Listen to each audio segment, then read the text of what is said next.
फ्रान्सची राजधानी पॅरिसमध्ये एका कारमध्ये 7 गॅस सिलेंडर आढळून आल्यानं मोठा घातपात फसल्याची शक्यता व्यक्त होते। तेहरानच्या बॉस लिस्टवर असलेल्या एका धार्मिक कट्टरतावादी व्यक्तीची ही गाडी नॉटरडेम कॅथेड्रल बाहेर बेवार स्थितीत आढळली होती।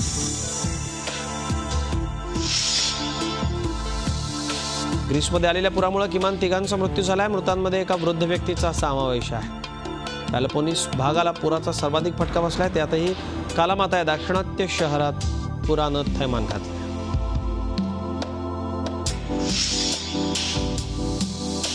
इटलीमधल्या सिसिलीच्या ऑगस्टा बंदरावरती रेस्पॉन्डर या जहाजातून आणखी 354 सिरियन निर्वासित दाखल झालेत। मायग्रेंट ऑफशोर अँड स्टेशन आणि रेड क्रॉसच्या संयुक्त मोहिमेतलं हे जहाज आहे। दुसऱ्या महायुद्धानंतर युरोपमध्ये प्रथमच इतकं मोठं स्थलांतर अनुभवायला मिळतं।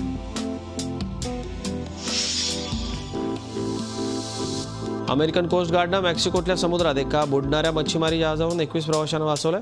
सॅन दिएगोमधल्या स्टेशनला हे जहाज बुडत असल्याचा संदेश मिळाल्यानंतर हे बचाव कार्य हाती घेण्यात आलं।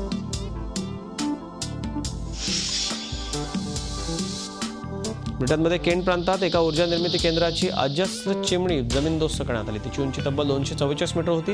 ही ब्रिटनमधील सर्वात उंच कॉन्क्रीट स्ट्रक्चर असल्याचं सांगितलं जात होतं। चिमणी पाडल्यावर तब्बल 40,000 टन कॉन्क्रीटचा कचरा तयार झाला।